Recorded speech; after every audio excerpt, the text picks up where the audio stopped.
Hello, we're live. How are you all doing? I can see there's a few people watching live, so welcome. Remember, Chiron Codex is a community of software engineering centaurs, so please do join in on the chat whenever you feel like, whether you want to introduce yourself to everybody else who's here. Hi, Tor. Or if you have something to add to the discussion, please do. This isn't just about me telling everyone how AI works, because we're all finding it out together. This is about us sharing our experiences. The goal for today is just to do a bit of coding on a project that I'm working on. I'll show you a bit of how my processes work, how I use the Chiron Codex interaction patterns in everyday software. So I'm going to quickly switch to share my screen, and good, right, that all looks good.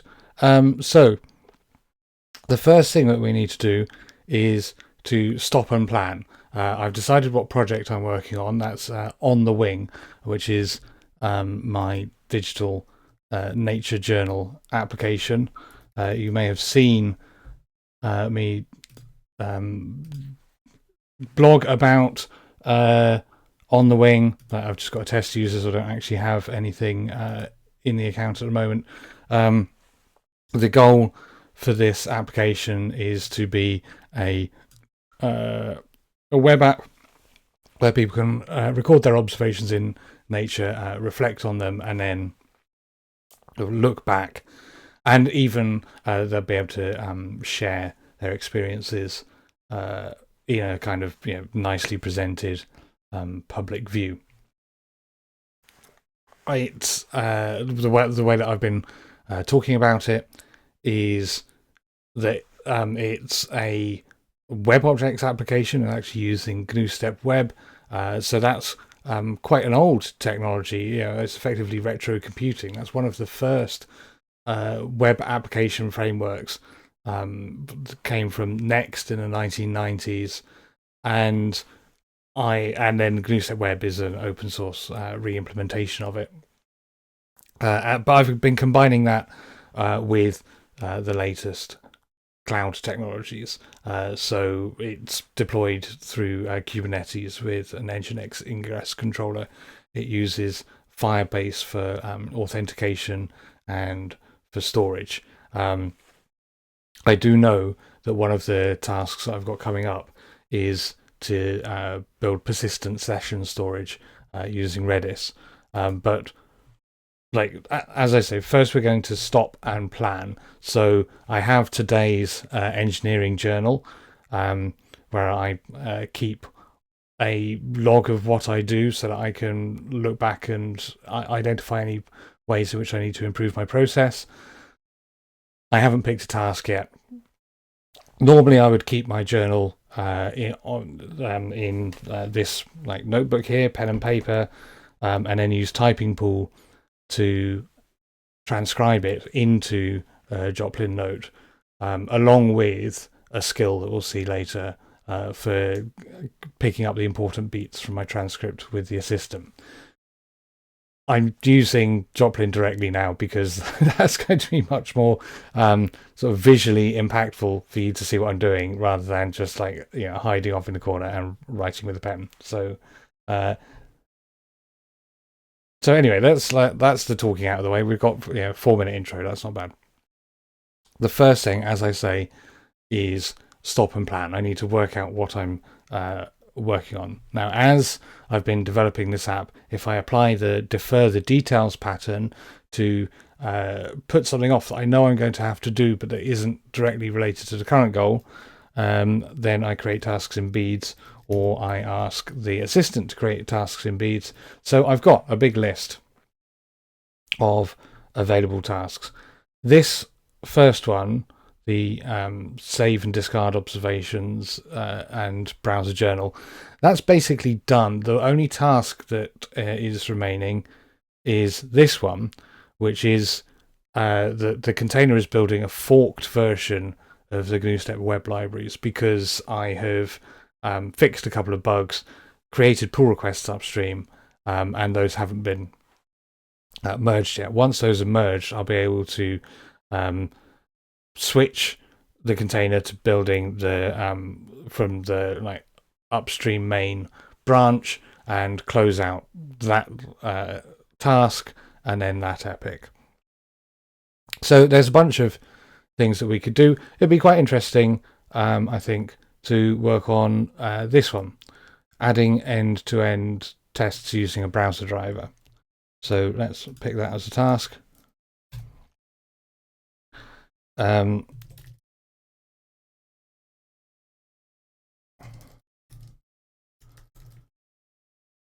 So I need an implementation plan.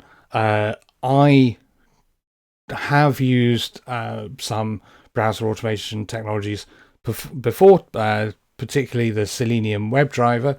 I used to be the manager of a team at Facebook that built end-to-end automated tests for mobile apps, and we used the Selenium iOS and Android drivers to automate the mobile apps in that testing work. And indeed, like one of my colleagues at the time was Simon Stewart, who created the Selenium WebDriver. So that would be like my preference, but I'm actually going to ask for alternatives. I'm going to state some requirements to the assistant and see what it can come up with. So first thing to do is to launch a coding assistant, and I use Pi, and we're using the Gemma4 model from Google. That's just my kind of default model. If I don't find a reason to switch to something else, that's what I use.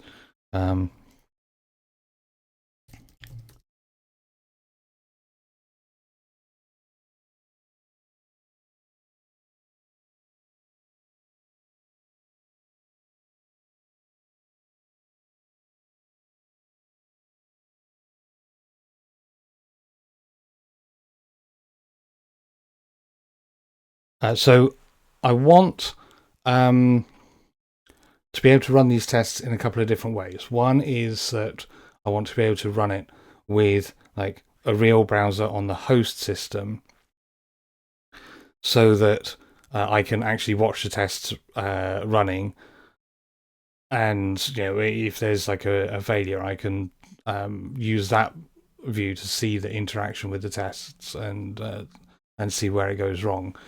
But typically I'd want to run them in headless mode on in the container environment that we build and test the app in already.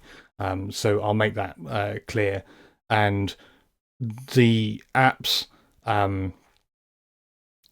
quite got a few moving parts. There's the actual server application itself, and then there's sidecars for it to connect to the database, which is over on Google Cloud Storage, and there's either the Firebase service or the Firebase emulator in test. So we're going to need to use a complete environment.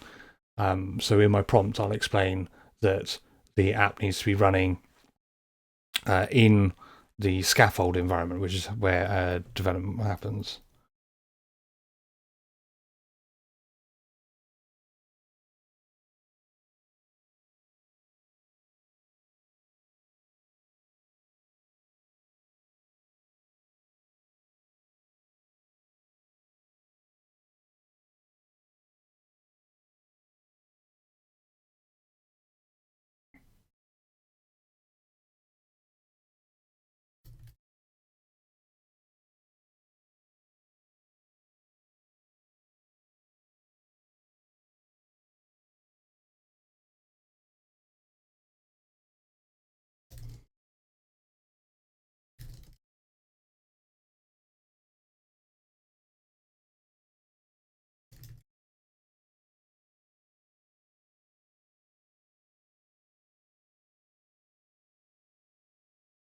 And I think for the moment, we'll just create an explicit test target while we're developing the end-to-end tests.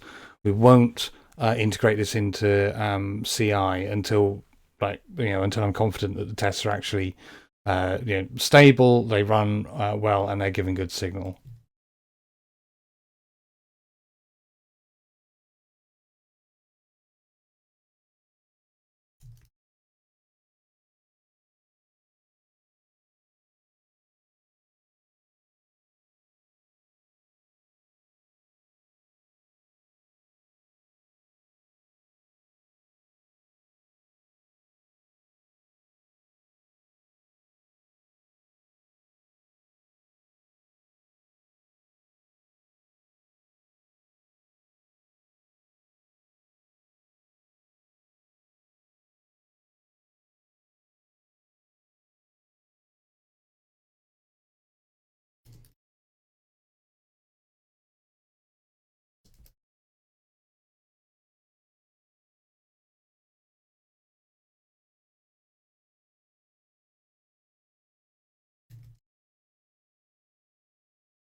Okay, so I've also invoked the Disclose Ambiguity skill. So the model should hopefully identify if there's any gaps in my requirements and ask me about them. So while the model is churning, I'm going to paste this into my log so that I've got a record of what it was that I actually asked the agent to do. Hello, Barcoded. Good to see you.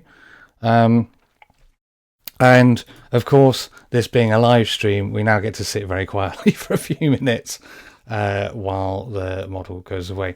Actually, it's started thinking already. So this is a trade-off of local inference. So actually, I was listening to the All In podcast in the car earlier this week, and the presenters on that, who are all obviously like sort of VCs, CEOs of US tech companies. They're pretty much moving away from the frontier labs as or rather the frontier companies as AI model hosts. And that's mostly for reasons that they call sovereign AI. So it's about like privacy and competitiveness. They see your actual like intelligence and your intellectual property as the core of your company. And so if you connect to a model running in a frontier data center, you're essentially kind of showing them all of your code, showing them your secrets, showing them your processes. They can potentially use that information to build competing products. And they had examples of companies where that had happened. So they are moving towards like local inference as well. I'm glad to see they join me. I've only been talking about that for like 6 months now. But the trade-off is like, on the one hand, everything stays within your network or your data center. They're very much talking about on-premise here. They're talking about like the token cost is free, but the sort of response time is longer. So like there's the trade-off, and as we can see, it's taken like a couple of minutes of thinking while the model is working through the response to the prompts. So it's decided to like generate a requirements document. I probably won't like keep that requirements document in version control, but it might be a useful thing to paste into my engineering log, so I've still got the information later.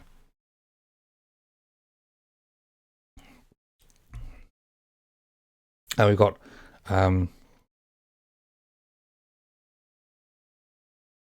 two ambiguities.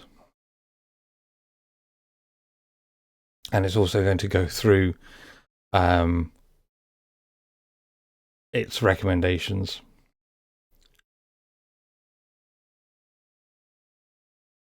One of which is Selenium, which is a technology I've used before. That's pretty useful.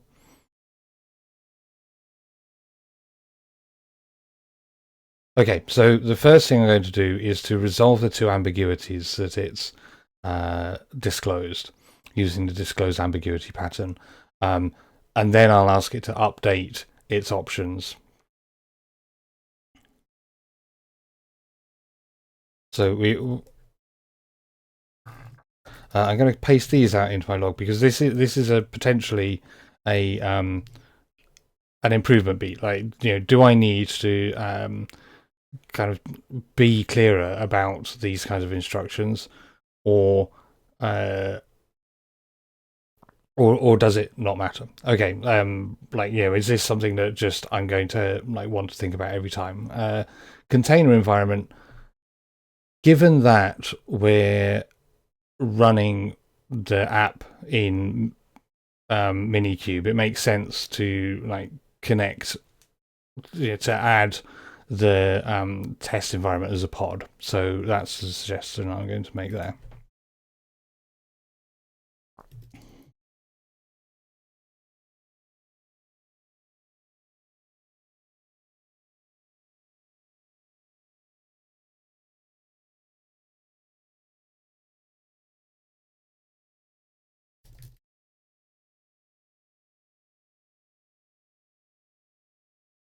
And the other one was about language preference. And I basically don't have a preference for a couple of reasons. One is that I'm using the model to generate the code, so my responsibility is mostly reading and amending. It's not kind of constructing from raw keycaps, as Stephen Baker would say. So I don't feel the need to constrain it to something that I already know how to write. On the other hand, I like the idea of using a high level kind of cucumber gherkin approach to specify the tests so that they are written in a language that's close to the requirements language. Again, that's a collection of tools that I've got experience with and have used before.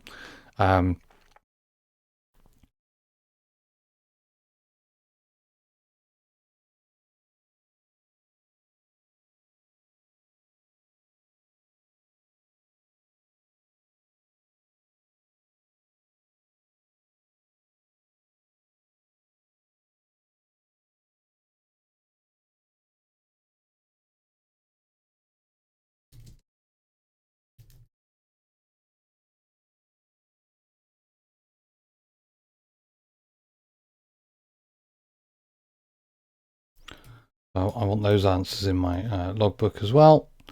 And we'll go back to so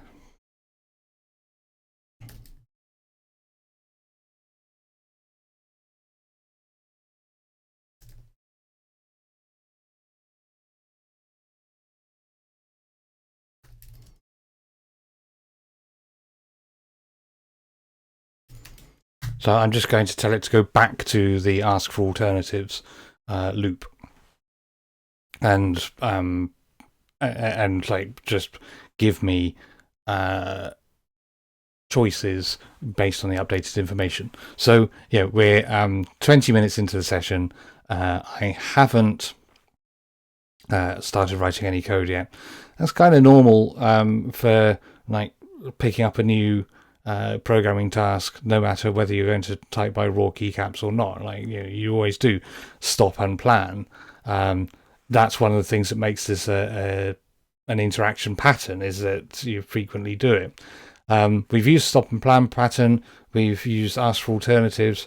We've used disclose ambiguity, and we've gone back to using ask for alternatives. So 4 applications of interaction patterns before any code is written, and even before we've got a clear idea where we're going.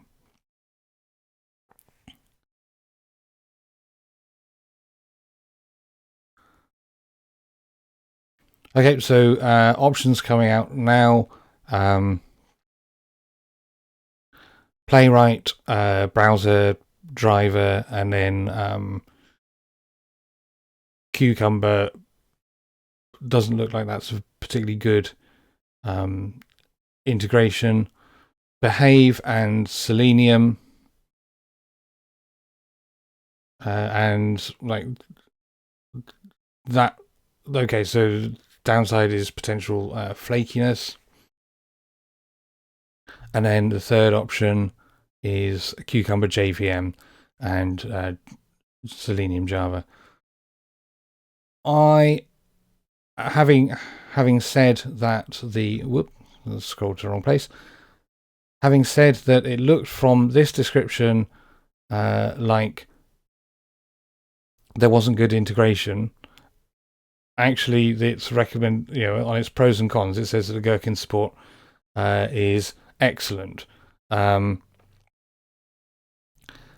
This approach uses automatic weighting, and that looks like a really nice solution to avoid flaky tests. I mean, this is not my first rodeo. I have been involved with automated testing before, and in fact, when I joined the end-to-end testing team at Facebook, which would have been about 2014, I think.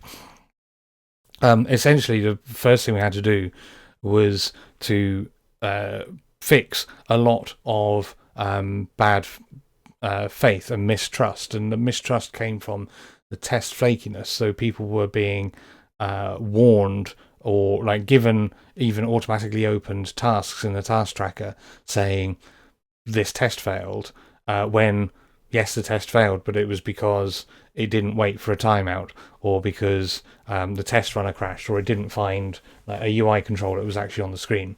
And it took like a few months of cleaning up the tests and making them and like making them reliable before we could then kind of get people on board with expanding their test coverage.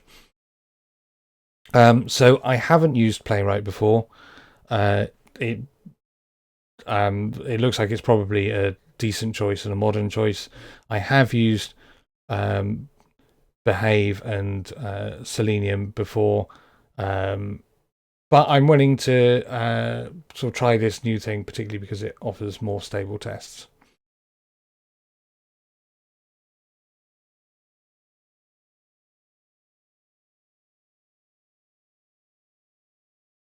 So, right, let's get down to the bottom, and it is suggesting an approach to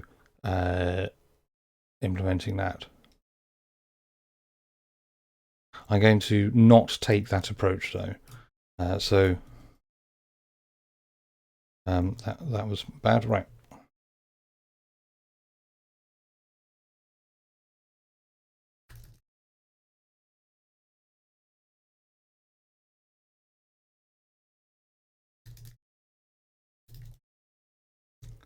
So at this point, I'm going to effectively stop and plan again, because we're moving from the high-level plan to the detailed implementation plan.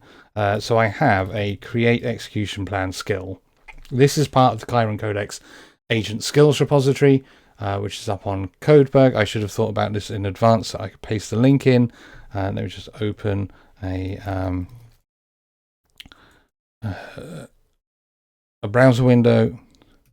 Here we go. So create execution plan is a skill in this repository. We'll pop that into the chat so you've got the link. Great.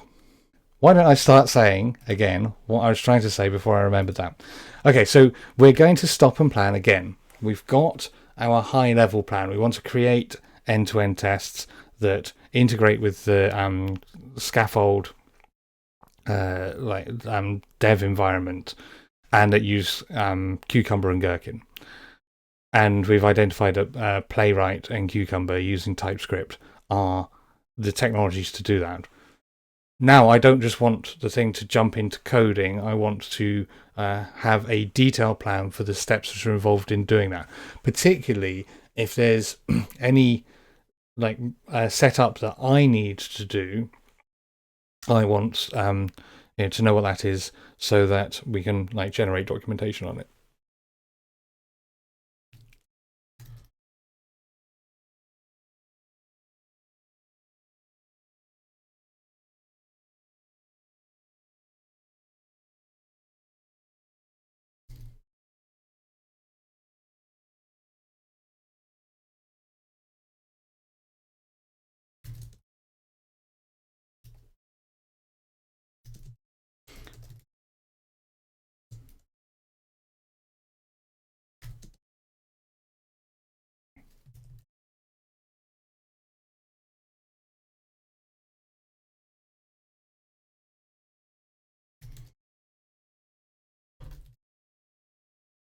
I'm going to list explicit acceptance criteria here. So I want to be able to run the test manually, and it actually goes through a kind of smoke test path using the browser.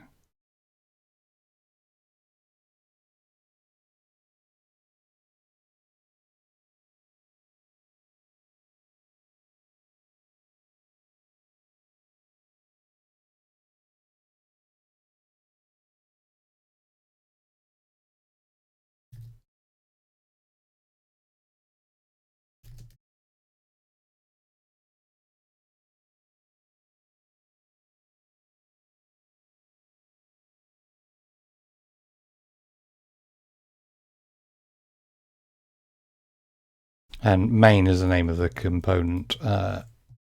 So let's have a quick look at the code here. A WebObjects application is component based, and it uses a model view controller approach.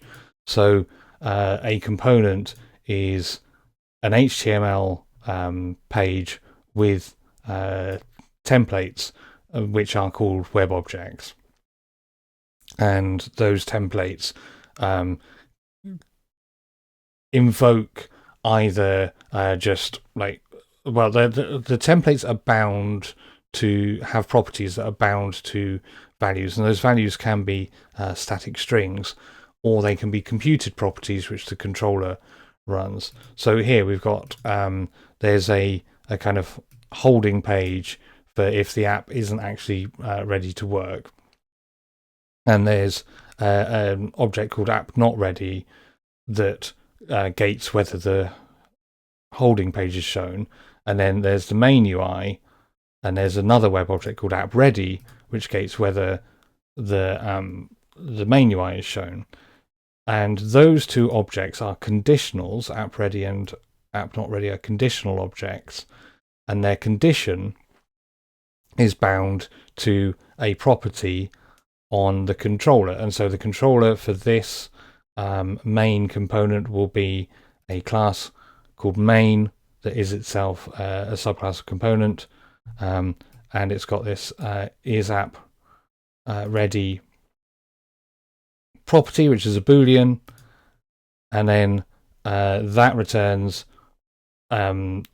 it asks the application whether it's actually finished migrating the schema. That's the litmus test for is the app ready, is have you connected to the database and migrated up to the current version of the schema. So this main component is the kind of landing page, if you like. That's where people get to when they are when you just navigate to the URL for the app. So what I'm saying is that the smoke test is the browser connects and gets to that page. Like we're not going to do any kind of detailed workflow tests in this first step. So we're loading a different execution plan skill, and we're going to create basically like the next level down of planning. This is very similar to the spec-driven development approach, and notice that in this environment, in this context, the application, I'm not only the developer, I'm the customer, although you're all welcome to be customers too, and you're all stakeholders in that we're all having this discussion about how to do this development work. So this isn't I am creating I am doing my engineering by creating detailed markdown files that are specifications and then feeding that into the assistant to generate a bunch of code. I am getting it to create detailed plans, and then I'm still kind of in an interactive mode where I'm working with the model to refine those plans, as we saw in the Disclose Ambiguity step.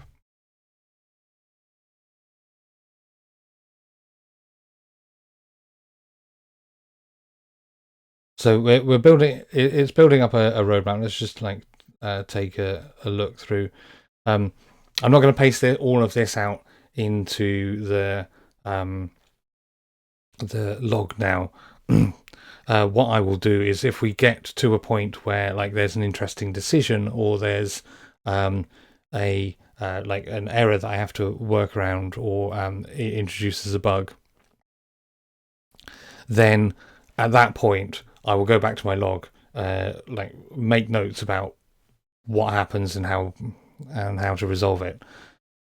I've got a skill that reviews the session transcript and gets the model to generate its own version of the engineering log note, and then what I can do is merge that with my notes at the end of the session. So objective, end-to-end test runner, correct. Acceptance test, exactly what I described. Not integrating into CI/CD, not doing full feature coverage, not doing any state setup teardown. That's correct. It's decided to note that again. And whatever. Yeah. It doesn't actually know why I chose that. It's just generated some text. That's just how these models work. The execution plan skill tells it to create a risk matrix. There isn't really a network connectivity risk when you're working in cluster, I think. But everything else is is valid, and anyway, it's got mitigations for all of these risks. Okay, Barcoded says, a little off topic, you might also find Matt Pocock's skills interested. Yeah, he's doing some really interesting work on in a very similar vein to mine, actually, kind of just iterating on his work with coding assistants and sharing what he does, and particularly doing training. He's a really good presenter, and has got some really good ideas. So yeah, do check out that skills repo of his as well. Two verification approaches. Browser opens and runs the test, and cluster headless browser works as well. Sounds good. Phase one, set up the dependencies. That all sounds good. So write the smoke test, create the execution plan, connect it all up, and then actually run the tests. So what I'm going to do is, at this point, I'm going to get it to write that out as a collection of subtasks in beads, so that if we get stuck at any point, if the model crashes, or if we fill up context and it then we need to start from scratch, or if there's another reason we want to apply the clean slate pattern, we can pick up the information again.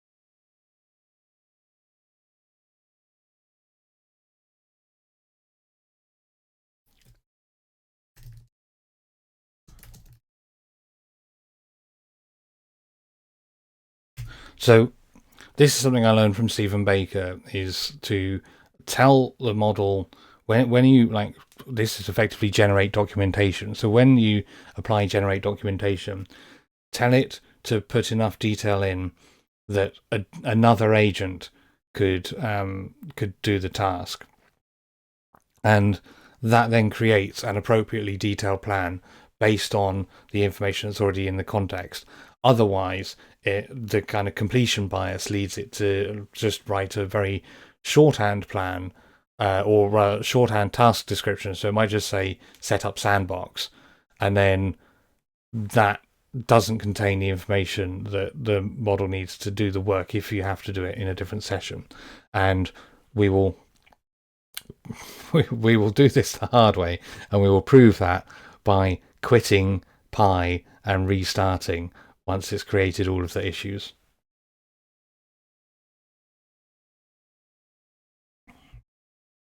I'm going to intervene here because it says I don't have a parent issue ID yet.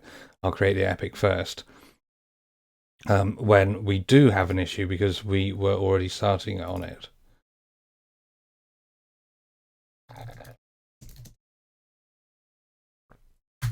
So intervene is one of the patterns that just says, like, stop the model in its tracks and correct it.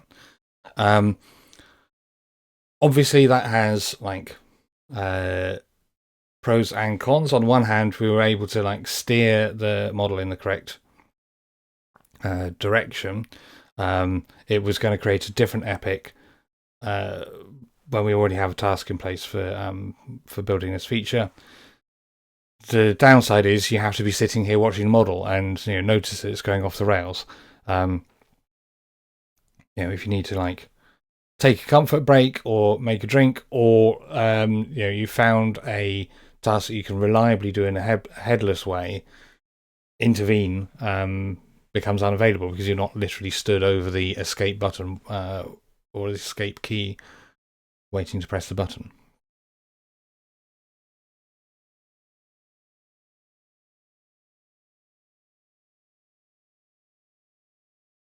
So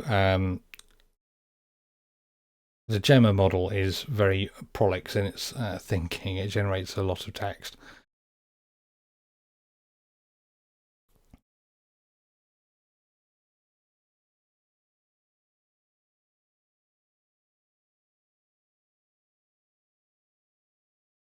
Speaking of comfort breaks, I'm going to go and take one now. There is a lamp behind me that will start shining into the camera once I move, so you may want to wait until I'm back to watch the screen again. But I will just be back. I'll just be away for a couple of minutes.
So one thing I am going to do is to go back and note that intervention.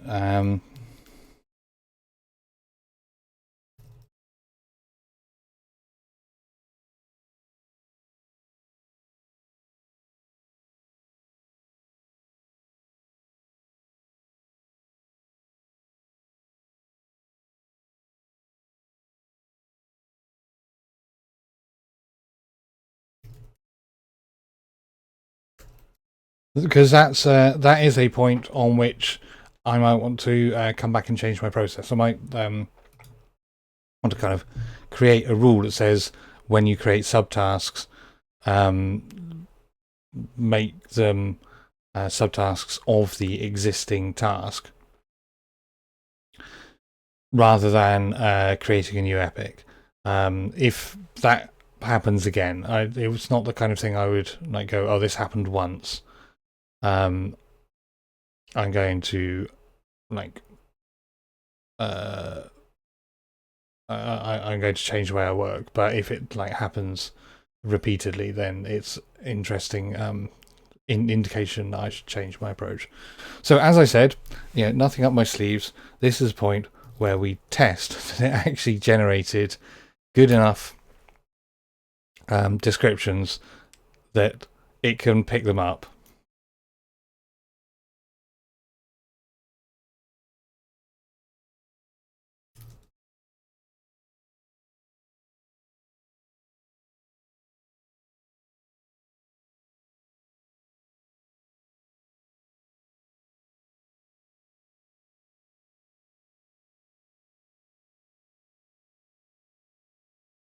So this can now be a very simple prompt because there should be enough information in the task description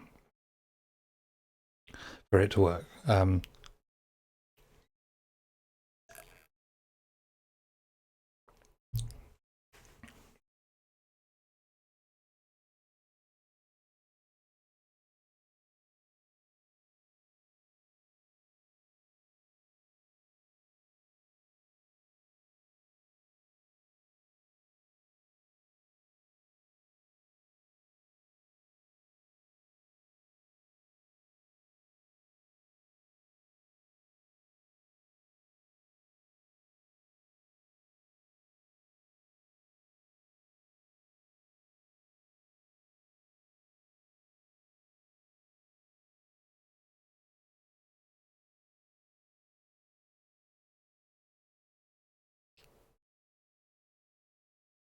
Okay, so of course that's a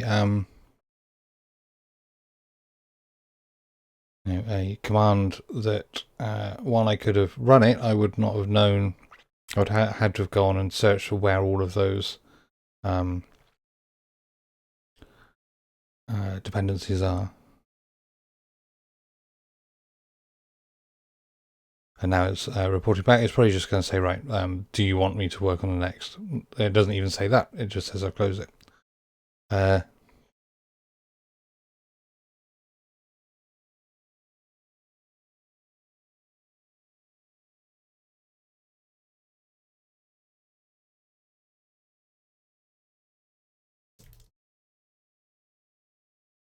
So let's take the cavalier approach and just tell it to to work on anything that it can find. We can always, I'm sat here. We can have a chat while it's doing that, and I can always press escape if it does something weird.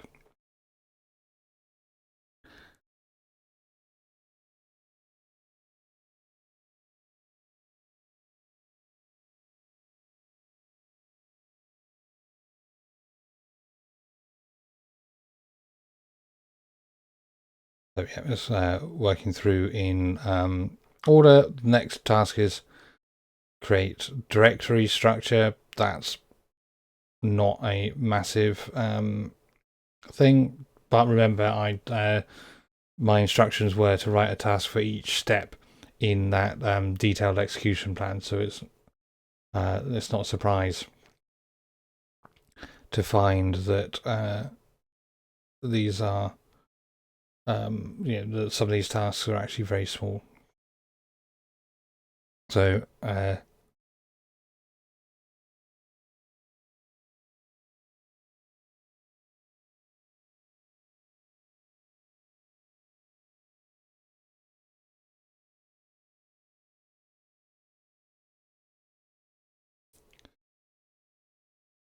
and a lot of I'm kind of seeing it making these choices and just going, I'm going to live with it. If it wants to put the a file in one folder and I decide later that it needs to be in a different folder,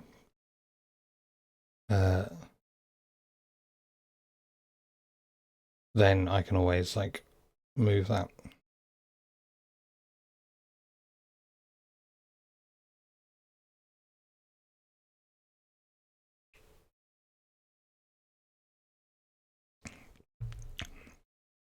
I am in the UK and it is incredibly warm here. I've been in a heat wave, well, on and off heat wave for a couple of months. On at the moment, very much on. The peak temperature has been over 30 degrees Celsius, which is very warm in freedom units. I don't know what it is. Into the 80s anyway, for a very long time. And yeah, so I decided to put my branded shirt on, which is probably too small to be able to see in the camera anyway, and it is much too hot. So I expect the shirt will become a sodden mass soon anyway. I also have a very small space. I can reach the wall on that side and that side simultaneously. I can reach the screen, and I can not quite reach the bookshelf behind me. So a very small, very warm broom cupboard studio.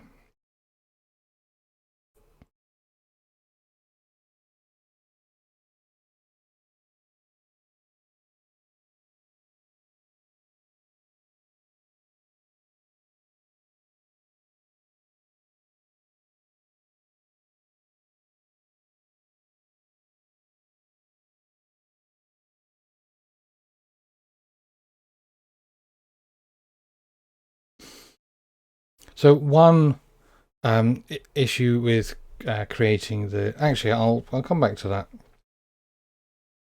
And I'll just like take a look at Tor's comment.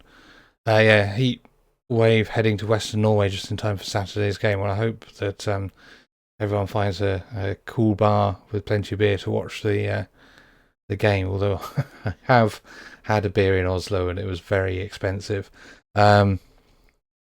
Greg Camrat shared his workflow a week ago and shared the skills he's using. The Chiron Codex patterns are everywhere and not by name. So clearly a library like Chiron Codex is needed so that we're speaking the same terminology. Yeah, that's something I found actually. I was at the XP 2026 conference in Sao Paulo in Brazil in April, and I presented the extract prompt pattern there, and like loads of people in the room said, I have that pattern. They weren't calling it that, but they all like did the same thing. And in like conversations on kind of LinkedIn and social media, people say, "Oh, I'm doing this," and I say, "Oh, I do the same thing," and I name it this. So yeah, I think it is. It is definitely true to say that like we're all independently discovering these things, and we're not doing a great job at kind of like naming them and communicating with them to each other, which is what happened with the design patterns book back in the 1990s. These people wrote this book saying like everybody's writing their Smalltalk or C++ code using these like techniques. Let's extract those and name them. Yeah, I'm hoping that like, well, obviously I would love it to be the Chiron Codex catalog that kind of becomes the standard naming convention for this. I don't, but it would be great like for someone to do it. The reason I actually started Chiron Codex in the first place was that I was working on a team that was, given like access to like, frontier models. We were using both Claude and Gemini. We were given like free reign by our managers to just spend some time every week learning about how the tools work and what you can do with them. And we weren't then like we didn't then have like a very good kind of capability to come back and share that. We had like Slack channel where people would say, "Oh, I've tried this and it seemed to work," or "I've tried this and it didn't seem to work," and very infrequent hackathons where people would like demonstrate what they could build. We didn't really have a kind of a hub for sharing that information, and like Chiron Codex is supposed to be that hub because, like I said earlier in the stream, we're all trying to work this thing out together. We're all trying to work out how we can use these tools, what we should or shouldn't, and could or couldn't use them for. And we'd do that so much faster if we shared that information with each other.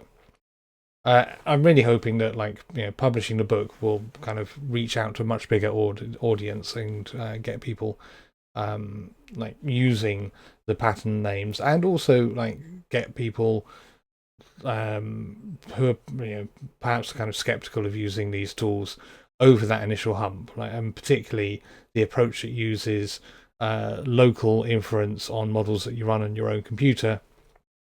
I'm hoping helps there, because if you don't trust like OpenAI or Anthropic or whatever frontier provider, you can run an open weights model locally and you don't have to like interact with them. Anyway, back to Tor's comment.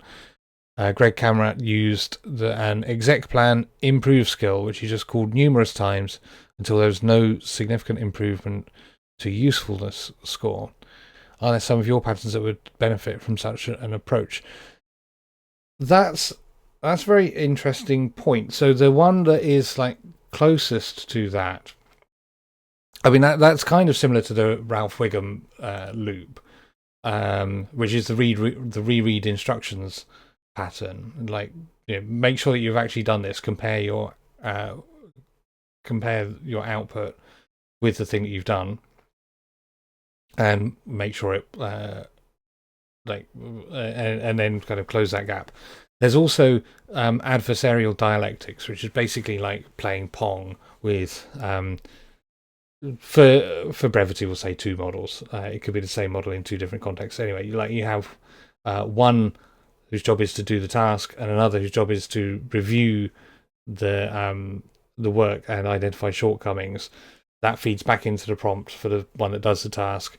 That feeds back into the review, and you like cycle around that until it's done. I haven't thought about using that on the plan, except for the disclose ambiguity is effectively that, but with a human in the loop. So I'm saying, here's a plan. You tell me whether it's complete. I'll tell you what. I'll fill in the gaps. You can loop around that, and you can say, like, keep doing this until there are no ambiguities, which can be useful. Like, I definitely, as you saw, I've done it the first time, and then like kind of refine the plan. There's diminishing returns. I mean, you can spend like as long as you want polishing a markdown file that contains your prompt. That is kind of, there's a point where you're like valuing comprehensive documentation over working software, though. At some point you want to, and here's another pattern name that I'm going to drop in, you want to build a model, right? You want to say, okay, well, I think I know what I'm doing. Let's try it and see what happens, and then get feedback from trying out the thing that you build, or from sharing that with your customers, which is much more valuable than continuing to iterate on a plan where you haven't actually had feedback from the people who are going to use the software. So yes, it can be a useful thing. It can also be an overused thing. Right, we have failing tests, and and they fail due to the app not running locally. Okay, so there should still be some more tasks. Where am I typing? Okay, let me try that again.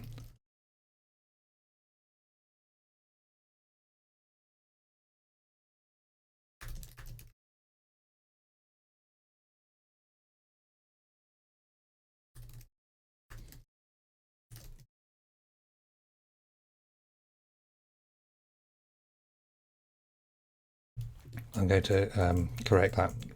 I mean, these things are good at picking up typos, but when the typo is itself a meaningful word, it might decide that I mean like complete 3 more subtasks. So yeah, it is a. There are people, and I mean, obviously, like on social networks like LinkedIn, what you're reading is mostly like just public hot takes. It's not necessarily deep analysis or even reflective of what people are doing. But there is a concerning sort of thread that people are talking about. Let's go back to the waterfall approach. Let's go back to the deep specifications, because the deep specifications work well for getting an LLM augmented coding assistant to generate code. And they do. And like part of the reason that we abandoned the sort of waterfall or the like heavy planning approach is part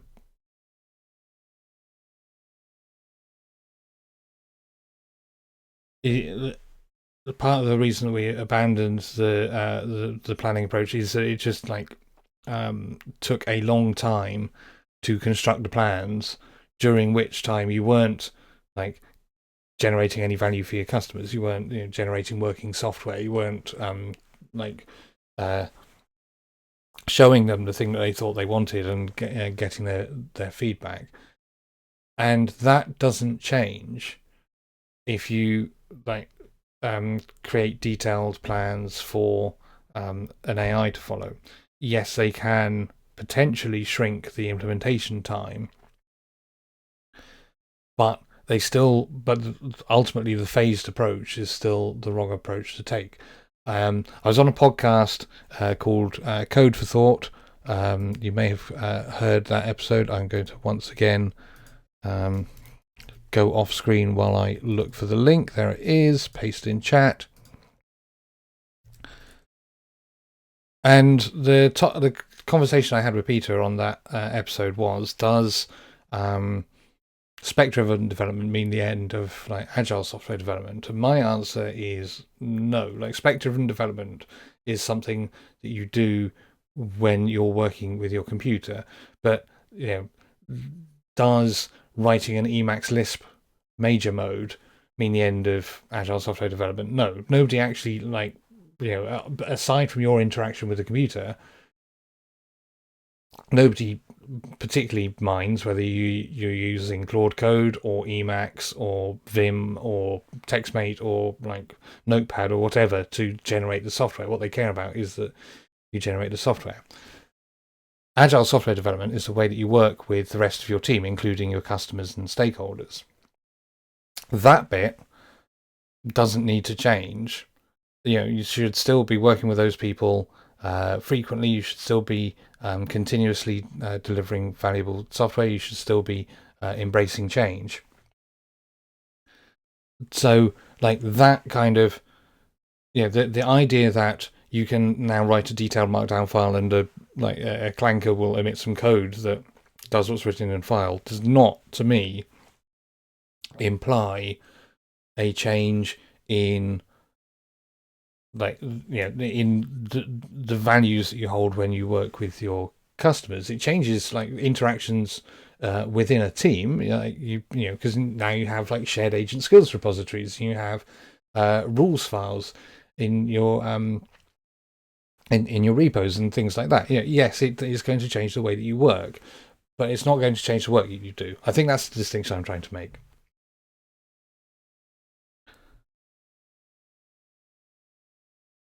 Okay, so here we go. Right. It has identified that the rest of the things to do are to actually make the tests run.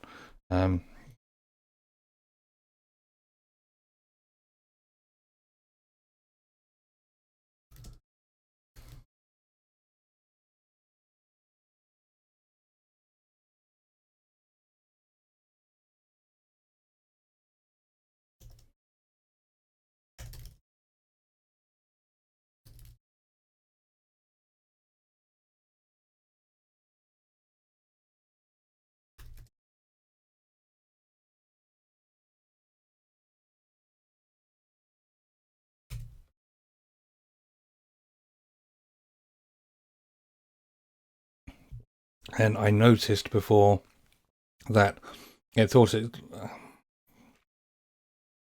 okay, so I'm intervening here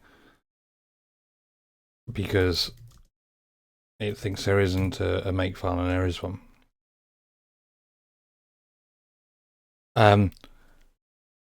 Anyway, I called out an error there.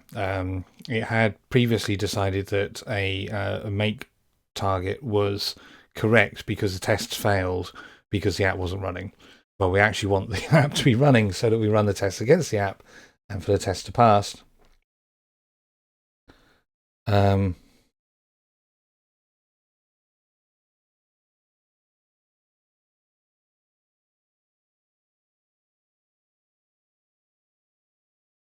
So yeah, we're going to make sure that it actually has test passes as a success criterion here.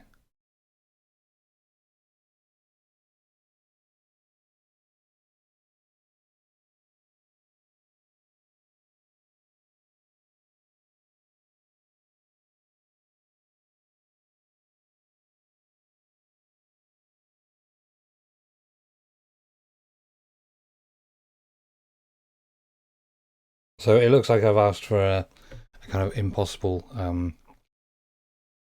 condition. I'm just going to make notes of those two mistakes we found.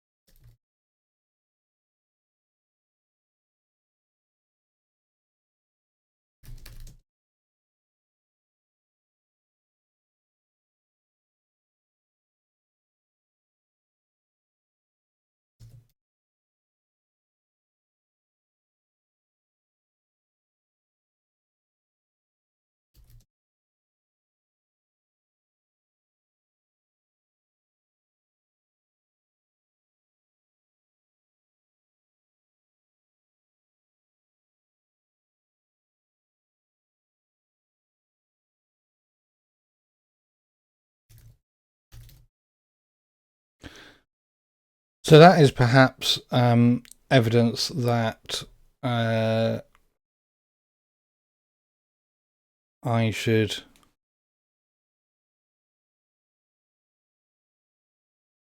that my prompt saying make sure that another agent can pick this up is not sufficient because it didn't then know about the files that are already in the file system. It like looked for a makefile when there is a file called GNU makefile that it had read in the previous session. So there is a pattern called guided navigation where you say to the agent work on these files, and then that helps it both like find relevant files and secondly like tells avoid scanning like the whole file system. It didn't actually try to scan the whole file system in this case. It looked for a single file and then tried to create it when that didn't exist. But it implies that perhaps there's a way to automate embedding the guided navigation pattern into the stop and plan pattern and have a prompt that says when you create the plan, identify which files you need to work on and write those into the detailed steps for the plan. I'm going to make a note of that because that seems like it would be a nice extension to the create execution plan skill.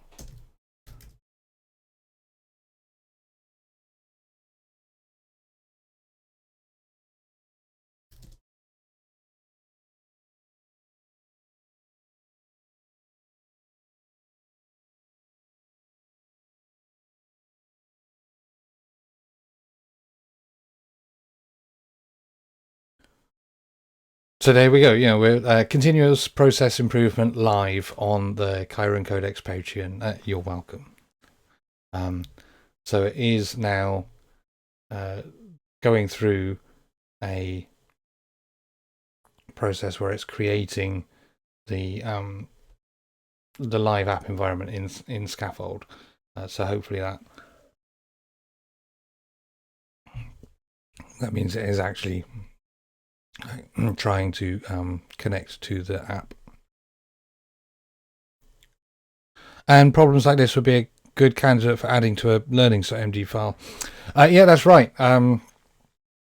So remember what we did pattern, record these problems. As we'll see when I run the engineering log, draft engineering log skill, I review the session. There's also the help me reflect skill, which points out, which scans the transcript for places where my prompts weren't helpful or where like interesting interactions occurred. What I have discovered is that you have to be very explicit about telling the model, or rather telling the coding assistant, to review its memories before you do any task. I had that personal software process collection of skills. They're still embedded. They use bead remember to create memories, and I've been doing that with bead remember on this project and on the typing pool app, and that it does a good job of kind of recording the useful memories like this. What it doesn't do is automatically review those memories later. So at no point during this interaction has the model actually tried to run the bead memories command to scan for relevant memories. That is an explicit step you need to make, and I haven't got good yet at writing that into my workflow. So that would be a useful automatic skill to add, or an instruction in agents.md. Great, the test passed. So we've actually got to the point where we have a running end-to-end test. It runs locally and connects to the app running in the cluster. Brilliant. The next step then is to the rest of the tasks that move the end-to-end test into the Kubernetes pod, because then we can deploy it reliably as part of a CI process. Sorry, where was I? I was talking about memories. Yes, the tool is good at recording memories and then bad at reviewing those. You need an indexed approach, because you don't want just to have a single file that says everything that has ever gone wrong, because that will grow and it will eventually fill context. And a lot of the for a given task, not all of the memories in that file will be relevant. So you want it to name them, and this is something that bead remember does, is it allows the assistant to find these things by name. Actually, let's go through that step now. What would be a good... Oh yeah, so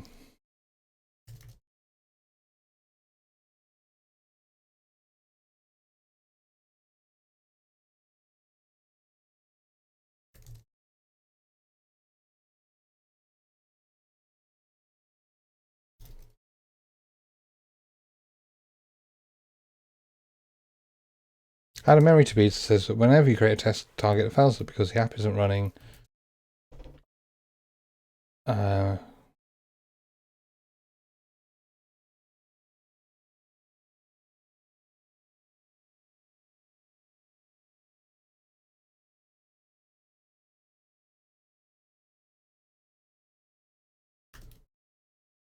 So whenever you create a test target that fails because the app isn't running, you need to modify the test target to launch the app and ensure the tests correctly connect. So I'm saying I'm using that one in this example. This is a remember what we did pattern, because this is something that's going to be useful for the rest of the session, where we create the in Kubernetes test runner.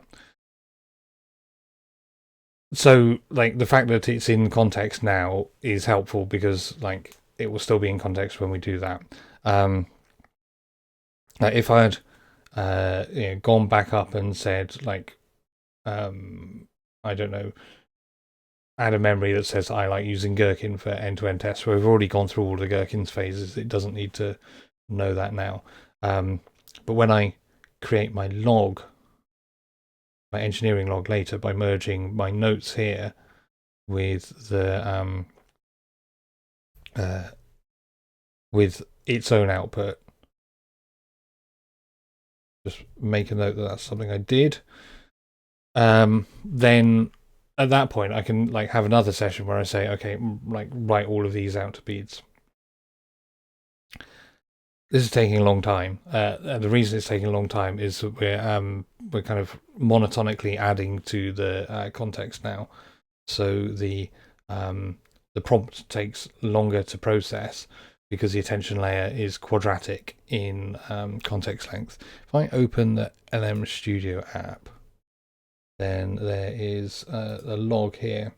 You can see that it is like very slowly processing the prompt. The prompt isn't just these 3 lines of markdown here, it's the entire session, more or less. It's all of the tools that have run, all of their results, all of that output from the commands, all of my prompts, all of the output from the model, excluding the thinking blocks. Typically, a thinking block is only used on the agent's current turn, and is then actually like dropped from the context, so that it doesn't kind of like much. So that the rate at which context fills is much slower.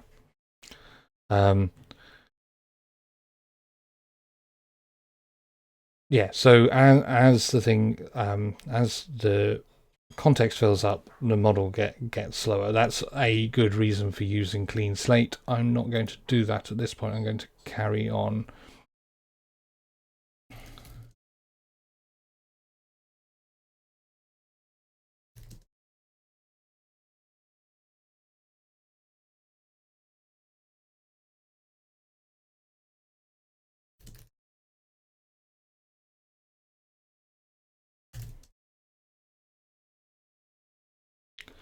Okay, so like we've got this memory that is recorded, but until something, either my user prompt or a skill or an instruction in the system prompt or in the agents file, tells the model that it needs to review its memories, that information isn't actually doing anything.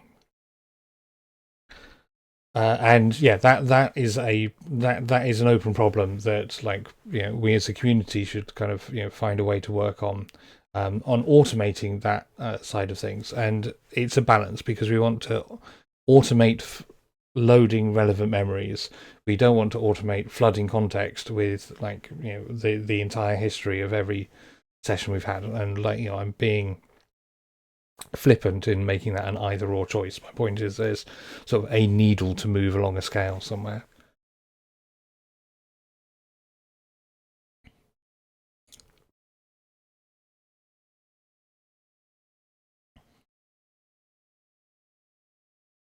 Right, I have drunk a lot more water. I'm going to take another break. I'll be back in a couple of minutes.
Okay, so that was a welcome break, and we're back. And actually, I reflected during the break, and I realised that the appropriate point to search for relevant memories is in the create execution plan skill, because that is the time at which it can find that information and then write it into the task details, and then that when it appears in the task details, that will be the place where the agent uses it or the assistant uses it in generating the code. So I'll just make a note of that.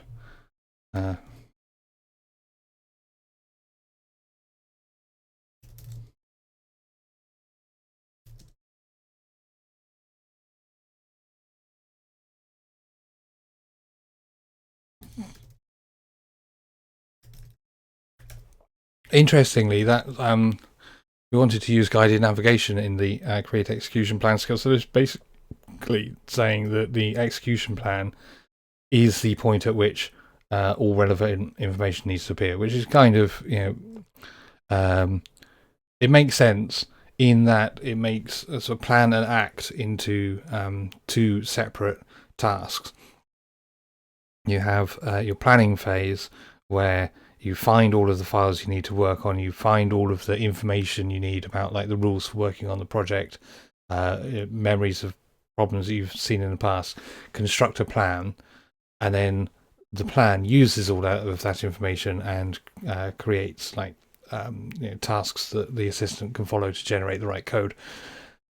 Also implies sort of heavyweight planning and lightweight execution, which might mean that we could use like a smaller language model in the execution phases. Like Gemma4 is a 31 billion parameter model, so it's using sort of probably about 31 gigabytes of memory on this computer. But maybe if the task is well enough specified, we could use a smaller model or even a small language model to do that generation step. That's something that's worth exploring in a bake-off. And on the other hand, if the plans aren't sufficiently detailed or don't make sufficient use of all of the information that is available from the memories, from the guided navigation, from the agent instructions and so on, maybe that's an indication that we need to use a heavier weight model, a more capable model, even one of the frontier models in the planning phase.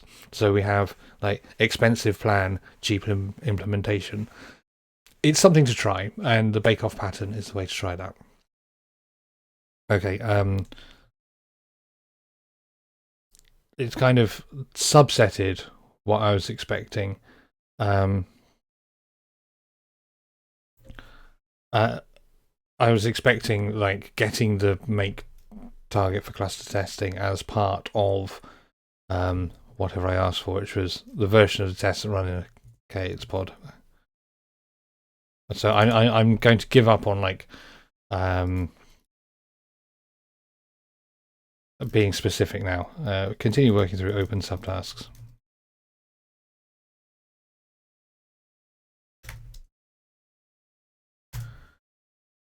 And then hopefully, like what we'll get out of the end is a set of working tests. What we haven't been doing so far is looking at the code. So we have this requirements file that we used in creating the plan, and that we haven't looked at since, and we don't particularly need to look at it again. In fact, like it doesn't say anything that hasn't already been taken into account. We have got the make file, the changes are down here where we've got the end-to-end test environment. So it's doing scaffold run, it's waiting for the deployment to be ready, opening the port forward, and then running the tests in npm. So that implies that if we look at package.json, we will see that script. Yep, it's just going to run Cucumber.js. We've got some like TypeScript warts. Not too worried about that. Container file. This is the one for actually running the Cucumber tests. So that just copies the npm folders and the test scripts into a Docker file that has access to Playwright and then runs it. What we want to look at is the script for running in a cluster.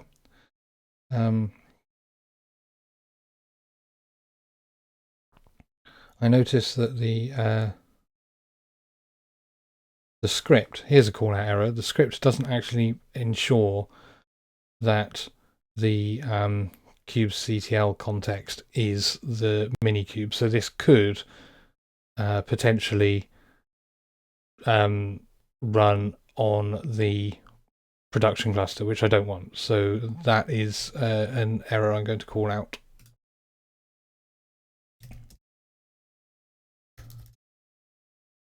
In test E2E running cluster.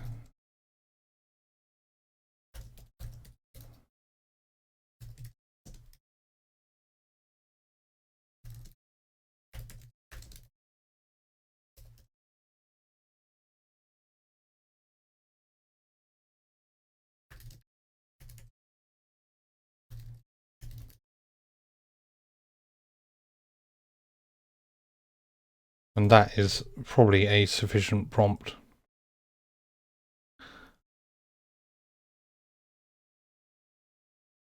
And I'm just going to leave that as the way that these steering messages work, and the reason that it sometimes feels like you're waiting a long time to get this message like into the model is that the interaction between me as the user of Pi or Claude Code or GPT Codex or whatever, and the model is turn-based. So my user prompt goes first, the model generates a response, then it's my turn, and so on. Tool uses count as my turn. Effectively, the model is saying it's generating a response that says run this command or run this tool. The host app like Pi intercepts that message before it gets to me, interprets it as a tool use, runs the tool, and then replaces my next go with the response from that tool. Then it's the model's turn again. And so my next chance to introduce a prompt is when the model stops generating tool calls. So this message, my call out error to correct the script, won't get into the prompt, it won't get into the context until the model finishes generating tool calls. And that's why it can seem to sit there for a long time with with the assistant like effectively ignoring a message that I've sent. Okay, so we've got going back to the files, a very like clear smoke test, the steps, go to the like apps URL and check that there is a title. Well, that's not like a great test, but we're just trying to get a smoke test running for the moment. So like let's defer the details on making that test a bit more like robust. What we actually want to see is that the app's main UI and not the waiting page loads, because in a clean deployment the app should just connect to the database and run its schema migration and then come up. That shouldn't be possible for it to like, it shouldn't get blocked on doing that. So if we see the this app is unavailable page, then like some basic configuration is wrong, and that smoke test should support that, but we'll refine that later. There's some config and like the hooks that allow playwrights to like navigate to a page object and effectively, like, this is where you would click controls in the browser, but there aren't controls. Now, I did see changes to the there's an end-to-end pod in the Kubernetes cluster now. I want to make sure that that is only available in Scaffold and isn't pushed to the production cluster. So that's another error to call out.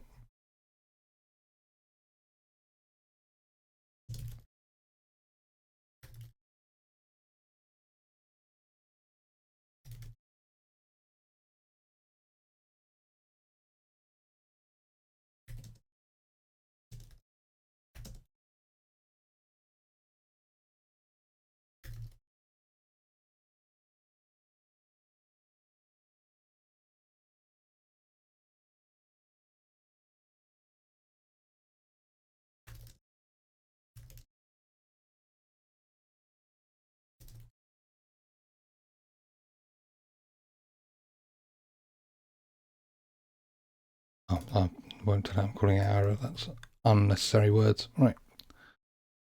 So I'm going to... Oh, apparently I did paste that. So, okay, I'm...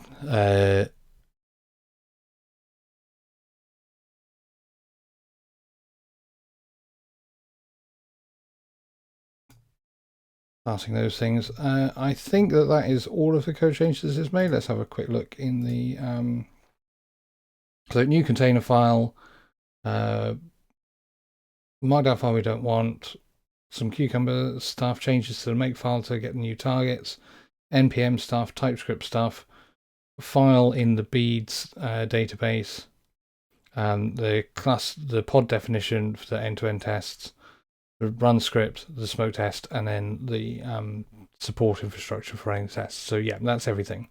Cool. We've looked through the code. That was effectively the you review pattern. You're welcome. And now that it's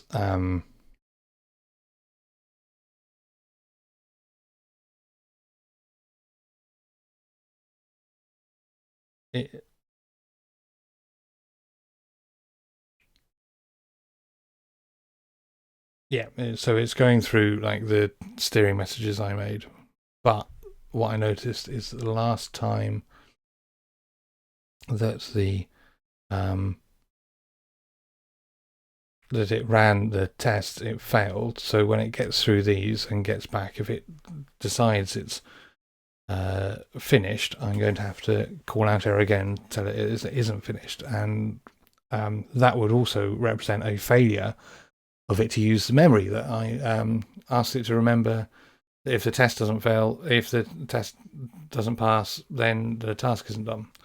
Although I did actually word that in quite a precise way, where I said if it doesn't pass because the app doesn't start or because the app isn't running. But given that this timed out waiting for the thing to start, then like that actually does fit within that memory. So hopefully it will go back and it will realize that I'm using the word realize in a very loose sense there, but hopefully it will use the information that it needs to actually make sure the test passes. There is a final verification subtask.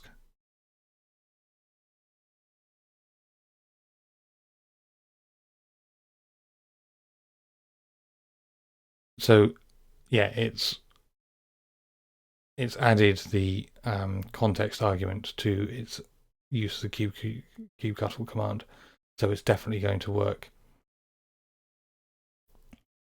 with the minikube context.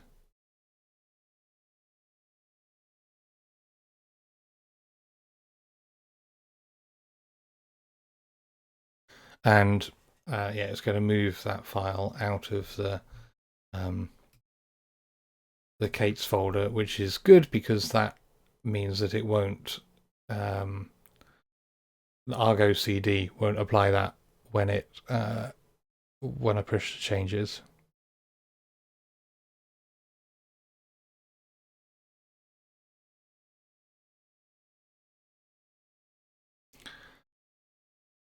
So good running tests again to make sure they pass. That's a good sign. To be honest, this has been a surprisingly straightforward task. I wasn't expecting to get all the way through end-to-end tests with a browser driver in what's been about 90 minutes. But here we are, and we're approaching the kind of like final verification stage. That's been pretty successful, and then that provides a good basis for testing the features of the app that I've already developed and defining acceptance test driven development style tests to define the design of future features on the application. So I'm pretty happy with that. We have seen a ton of different patterns from the Chiron Codex catalog applied. We have learned about gaps in the process, particularly the ability to reflect on memories and use recorded memories in later tasks. So look out for changes to the agent skills repository. I think that's a pretty good set of results. I imagine that this thing is going to time out again, and that it will not pass the test. So I'm just going to look and see what this. So that just runs a running cluster script. Running cluster.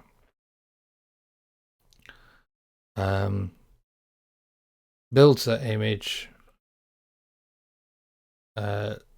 Saves the image and loads it into the cluster. Deletes the job, applies the configuration that creates the job, and then here checks whether it's complete, and here waits for it it waits for it to be to exist, and then it waits 2 minutes for it to either complete or fail. In fact, it waits 2 minutes for it to complete, and then waits another 2 minutes to check whether it failed. So if it passes within that, the second, between minutes 2 and minutes 4, then that doesn't work. Then it gets the logs, and then it works out whether it's succeeded or not. So it looks like the test is doing the right thing, but so it times out on it succeeding, and then it times out on it failing as well. So that's the next refinement, is to it might be increasing that timeout, or it might be like looking for an actual sort of condition to observe, because I don't think that a test's actually, like a smoke test like that shouldn't take 2 minutes to run. So there's a very small amount of refinement there. I'm going to call the stream, but just before I do, I'm going to start another instance of Pi. It's always fun using the same model in two different contexts.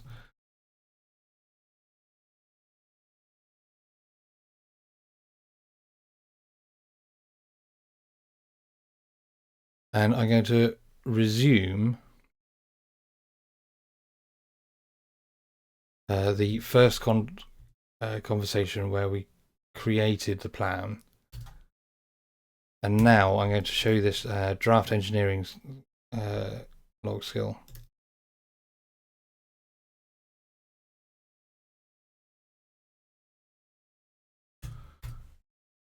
So this is from the first session where I created the plan. Remember that we created the plan, disclosed ambiguity on it.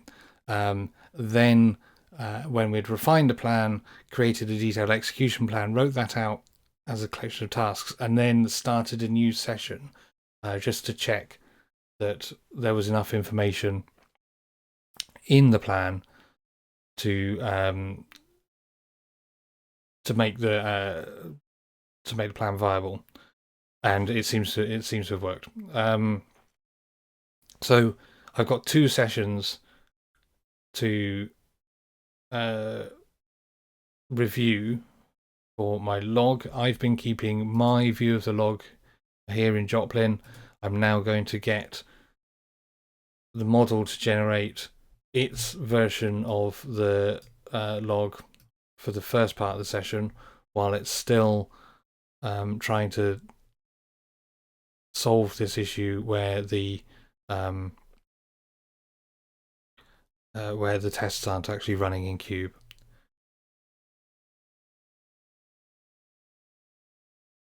And then I can combine the information from its version of the log with mine.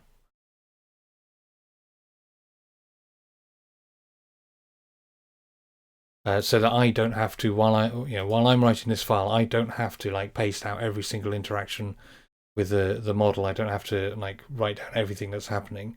I can pick up the important beats. I can let everything else go by, and then I can use the information the model generates.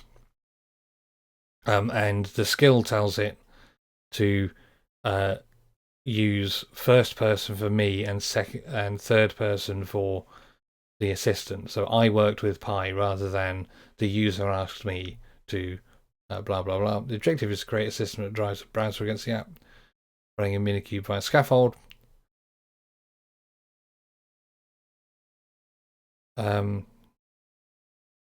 I did specify a requirement for high readability. That was my specific reason for choosing the Cucumber and Gherkin approach.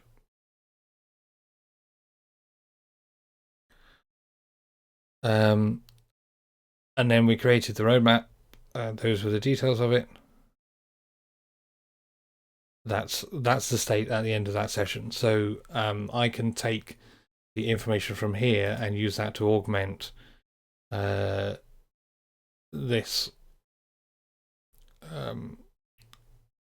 this log entry. Okay, well, I don't think that like watching this timeout after 4 minutes and then go through a loop and then timeout after 4 minutes is going to be that exciting. So I'm going to end the stream there. Thank you very much to everyone who watched live and who participated in the chat. It's really helpful for having you here. I agree with you, Tor. There's been a lot to reflect on, and I am looking forward to taking this away and learning from it. Thank you for joining both Tor and Barcoded. The stream will be available on Patreon after they finish processing it, and then I will also kind of extract some interesting bits to put up on the YouTube channel as well. So I will see you around the internet. Thank you very much.